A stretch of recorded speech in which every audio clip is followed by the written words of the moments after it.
महादेव की, भारत माता की, बजरंगबली की।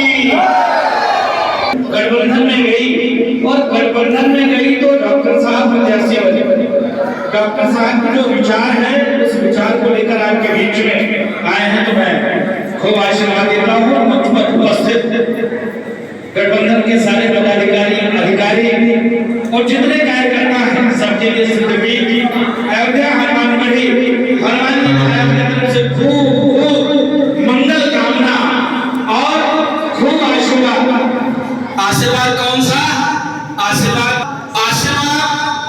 लगातार ऐसे मातृशक्ति का, पिता तुल्य बुजुर्गों का, नौजवान साथियों का, और जिसको आस्था है संविधान में, जिसको आस्था है सनातन संस्कृति में, जिनको आस्था है बाबा साहब भीमराव अंबेडकर द्वारा रचित संविधान में, जो संविधान सबको अधिकार दे रहा है, किसी को किसी भी प्रकार से भेदभाव नहीं।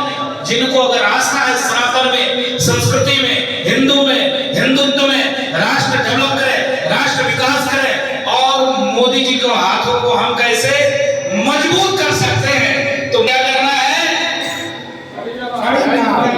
कलम की ढांचा भव्य दिव्य नव अयोध्या में राम जन्मभूमि मंदिर का निर्माण जैसे ही बटन दबाएंगे, भगवान राम के चरण में आपका कमल का पुष्प चढ़ेगा। और एक राष्ट्रवादी विचारधारा है और दूसरे तरफ घमंडिया विचारधारा है। वो विचारधारा सोनिया ने दोनों मायनों उनकी प्रमुख मुखिया है, जिन्होंने एक ऐसा इमाम को रखा है, दो लफंगों की जोड़ी है। वो क्या कहा? एक तरफ अभी मध्य प्रदेश के भाई साहब चुनाव था, और मध्य प्रदेश के चुनाव में उसने कहा कांग्रेस सबसे भ्रष्टाचार पार्टी है और कांग्रेस को वोट मत देना। और आज दोनों आपके बेटे को हराने के लिए एक मंच पर आकर और दोनों गलवैया करके और मोदी जी को रोकने का प्रयास कर रहा है।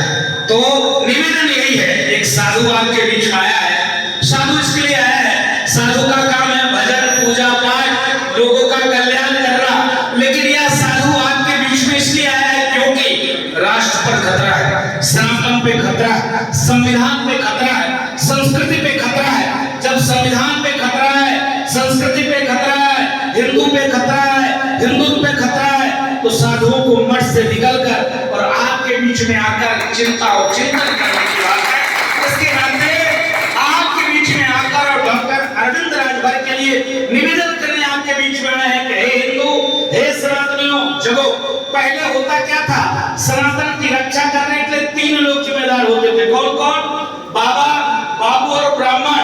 बाबा जी आपके बीच में हैं, बाबू साहब प्रयास कर ही रहे हैं। मैं विप्र भगवान से हाथ जोड़कर निवेदन करूंगा, करबद्ध प्रार्थना करूंगा कि आप सारे जाति पाति मजहब से दूर हटकर राष्ट्रवाद के साथ चलिए, सनातन के साथ चलिए, संस्कृति के साथ चलिए, हिंदू के साथ चलिए, हिंदुत्व के साथ चलिए। जिस प्रकार से मोदी जी ने एक नारा दिया है, सबका साथ, सबका विकास, सबके विश्वास और हम सबके प्रयास, तो हम सबके प्रयास के साथ कार्य और काम करना है और मोदी जी के हाथों को मजबूत एक साधारण प्रधानमंत्री बनेंगे। और जब तीसरी बार वो प्रधानमंत्री बनेंगे, उन्होंने कहा है कि चिंता मत करो। आज देखिए, जो सरकारी योजना का लाभ हर व्यक्ति, हर वर्ग, हर समुदाय को मिल रहा है, किसी भी प्रकार का कोई भेदभाव नहीं है। और एक समय हुआ करता था सिर्फ एक कौम, एक मजहब, एक समुदाय की बात होता था, एक वर्ग की बात होता था, लेकिन यहाँ सबका साथ, सबका विकास, सबके विश्वास के साथ मोदी जी काम कर रहे हैं। तो मोदी जी को हाथों को मजबूत करने के लिए आपको छड़ी का बटन दबाना है ना? है ना? उस दिन 1 तारीख को सबकी गर्मी निकाल देना है। ऐसा गर्मी निकालना है कि छड़ी के डर की मार से सब सीधे हो जाए। ऐसी गर्मी निकालना है क्योंकि उस दिन आप अपने घरों से निकलेंगे पहले बिना जलपान किए और खुद अपना वोट डालेंगे, और उसके बाद आने के बाद स्नान करेंगे, नाश्ता करेंगे, उसके बाद पड़ोसियों के पास जाएंगे, भैया, काका, चाचा, ताऊ, कि वोट आपने डाला कि नहीं। अगर वो व्यक्ति नहीं डाला है, आपके पास जो भी संसाधन है उस संसाधन से ले जाकर और उनको वोट डलवाइए। जब आप अपने मताधिकार का प्रयोग करेंगे तो आप देखिए किस प्रकार से देश विश्व पटल पर स्थापित हो रहा है, किस प्रकार से देश की गति बहुत तेजी से आगे बढ़ रही है। अगर यह विकास की पहिया को आगे बढ़ाना है, अगर इस विकास रथ को पूरा दिल्ली में स्थापित करना है, तो विकास रथ की पहिया डॉक्टर अरविंद राजभर के द्वारा जाएगा।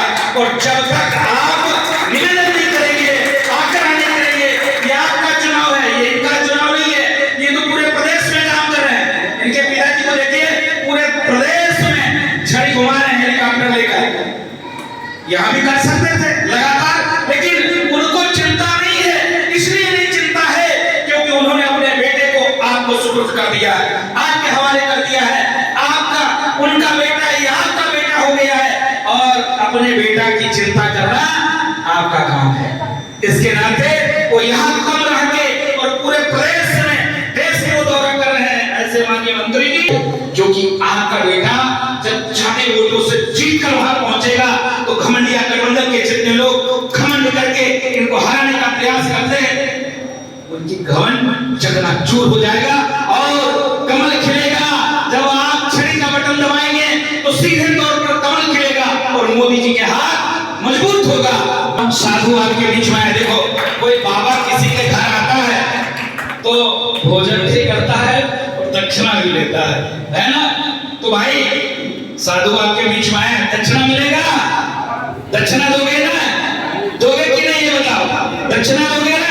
हमारा कहना यही है। आप पूछोगे बाबा जी लक्ष्मी मांग रहे हैं क्या, इसलिए आप लोग शांत थे। बाबा जी आपसे दक्षिणा यहाँ मांग रहे हैं भारत के विकास के लिए, भारत के डेवलपमेंट के लिए, भारत विश्व पटल पर कैसे मोदी जी स्थापित कर रहे हैं। उत्तर प्रदेश में भयभूत भ्रष्टाचार आतंकवादी बिल में घुस गए हैं। जिस प्रकार से बाबा जी की बुलडोजर चलती है, जिस प्रकार से अपराधी जेल सियाराम हो जाते हैं, या तो जेल या तो सीधे प्रभु से मेल। नो एफआईआर नो बेल, सीधे प्रभु से मेल। अगर आप ऐसा चाहते हो उत्तर प्रदेश के विकास के दिल्ली तक पहुंचे, उत्तर प्रदेश डेवलप हो, या साधु आपके बीच में निवेदन कर रहा है, आप अपना मताधिकार किस पर, ये याद रखना है। होता क्या है कि कमल कमल कमल, लेकिन अभी मैं 16 स्टेट का चुनाव प्रचार करके आया। मैं भी बिहार में था और बिहार में लोजपा रामविलास पाटिल जी के पास